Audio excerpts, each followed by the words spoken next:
Bogojavlenia. Dійсно треба, щоб Бог дав ту ласку, щоб Дух Божий відкрив таке живого Ісуса цілому українському народу.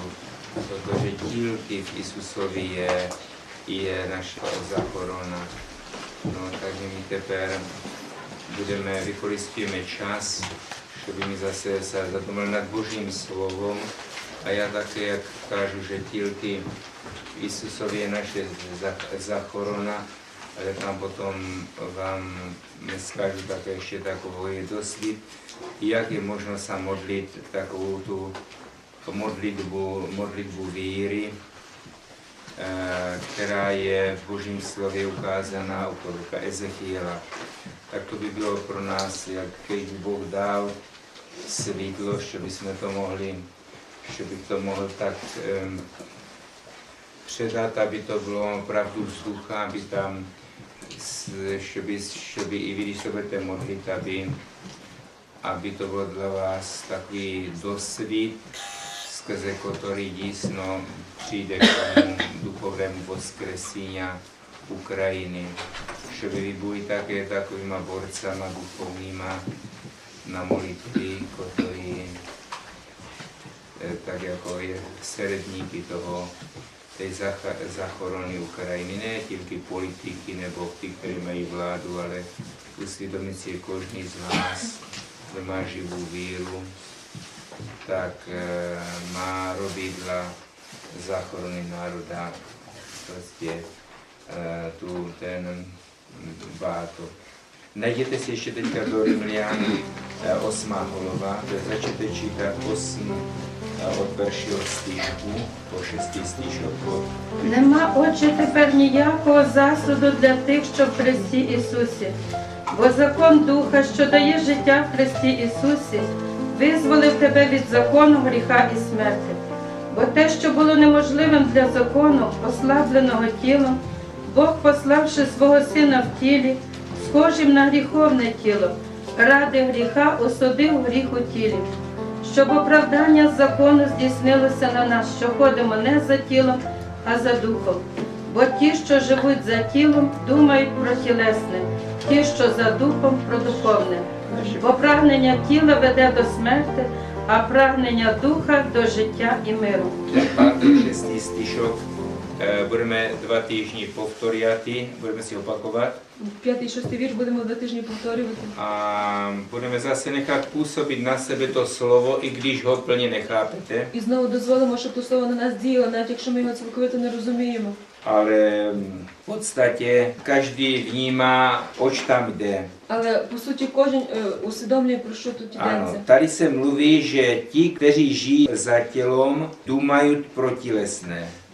Тут говориться, що ті, що які живуть за тілом, думають про тілесне. Tam je řečeno slovo, kteří живут за tělom. Живуть за тілом. Ale v tom předcházejícím verši je řečeno slovo místo, tam je, kteří chodí tam je, že щоб оправдання закон здійснилося на нас, що ходимо не за тілом, а за духом.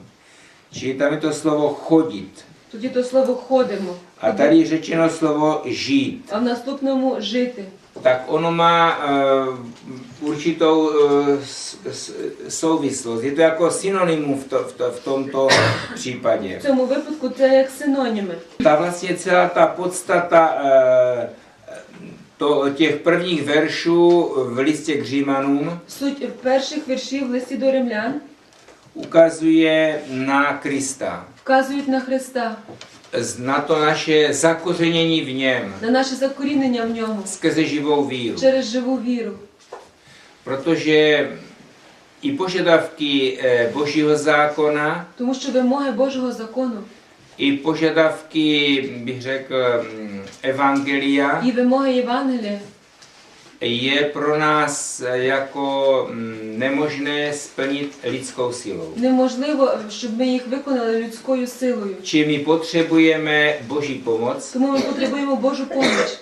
a my můžeme ten požadavek zákona splnit pouze z Boží І milostí, ту вимогу закону ми можемо використати тільки з Божою допомогою. čili jinými slovy skrze Ducha Svatého, Іншими словами, через Святого Духа, který nám dává, který nás uvádí do reality spasení, které pro nás učinil Kristus. який вводить нас до реальності спасіння, яке нам здобув Ісус. Čili jinými slovy, Ježíš chce v tobě žít. Іншими словами, Ісус хоче в тобі жити, On chce v tobě trpět, хоче в тобі терпіти, on chce v tobě plnit vůli nebeského Otce. Він хоче в тобі виконувати волю Небесного Отця. A Bůh chce i skrze tebe І Бог хоче і через тебе vlastně zachránit jiné duše. спасати інші душі. Ty nemusíš jít jako misionář někde do Afriky. Ти не мусиш як місіонер їхати десь до Африки. A jednak misie je nejdůležitější tu na Ukrajině pro nás. Бо для нас найважливішою місією тут, в Україні. Ta nejdůležitější misie І взагалі та найважливіша місія závisí na duchovním boji. залежить на духовній боротьбі. Misie vlastně je, aby jsme vyrvali duše, bych řekl, z otroctví ďábla. Місія для того, щоб вирвати душі з рабства диявола. Tak to vyjadřuje Boží slovo. Так і говорить Боже Слово. Doslova, že mají být duše vyrvány Дослівно, що ті душі мають бути вирвані z toho з otroctví рабства, temnoty темряви a ducha zla. і духа A зла. převedení do království Božího syna. І перенесені до Царства Божого Сина. Čili to není otázka, bych řekl, krasořečení, Тобто це не є питання красномовства, to je otázka duchovního boje. але це питання духовної боротьби. Máme chodit v duchu Те, що маємо ходити в дусі, a ne v těle. а не в тілі. To není jenom otázka, že si pod tím představujeme nějakou morální nečistotu nebo hříchy v otázce tělesnosti. Не стосується тільки те, що є якісь гріхи в тілесній області. To je vlastně celý styl myšlení tohoto světa, Але це взагалі цілий стиль думання цього світа, který v podstatě bojkotuje Boha, який по суті бойкотує Бога, je zaměřený na klam є спрямований на обман a marnost. і марноту. A vlastně takový člověk celý svůj život utratí І така людина ціле своє життя втрачає. a v hodně smrti se mu ďábel А vysměje в годину смерті їй диявол з неї висміється a ukáže mu potom odměnu. і покаже потім їй заплату. V podstatě je to ten život lidí ve světě, je to odmítání Boží milosti. Життя людей у світі це по суті відкидання Божої ласки.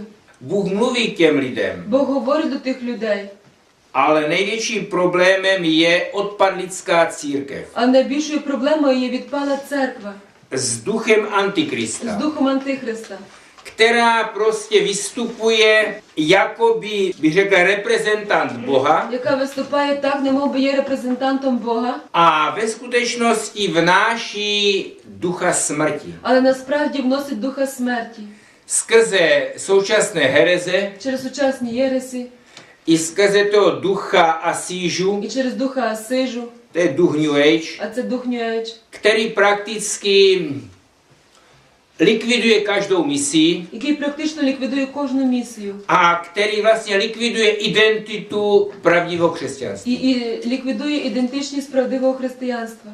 V písmu svatém je nám dán z apoštolů za vzor nejvíce apoštol Pavel. Але в тому письмі за найбільший приклад нам поданий апостол Павло. Tam je zachycen jeho život. Там є так To, že показано život, на його життя, jeho misie, життя його місії, jeho myšlení, його думання, jeho postoje, його позиції, které on vyjadřuje slovy nežij já, ale žije ve mně Kristus. яку він пояснює словами «Не живу вже я, живе мені Христос». A nebo říká, buďte takový, jaký jsem já, Або каже, будьте такий, який є я, protože on patří Kristu. тому що він належить Христу. A my mu máme také náležet. А ми також маємо йому належати. On bojuje za duše. Він бореться за душі. On říká, běda mě, kdybych nehlásal evangelium. Каже, горе мені, коли б я не звіщав Євангелія. On říká, Trestám své tělo a podrobuji si І je, каже, я караю своє тіло і підчинююся, aby přestože jiným hlásám, sám nebyl zavržen. щоб незважаючи на те, що я іншим звіщаю, сам не був засуджений. A to je 1 Korinťanům 9. 1 до Коринтян 9. Vzpomínám si, jak jsem ten verš asi před 45 lety si opakoval Повторюю, як десь 45 років тому я повторяв цей вірш, a tak nějak byl pro mě velmi aktuální. і він тоді для мене був дуже актуальним.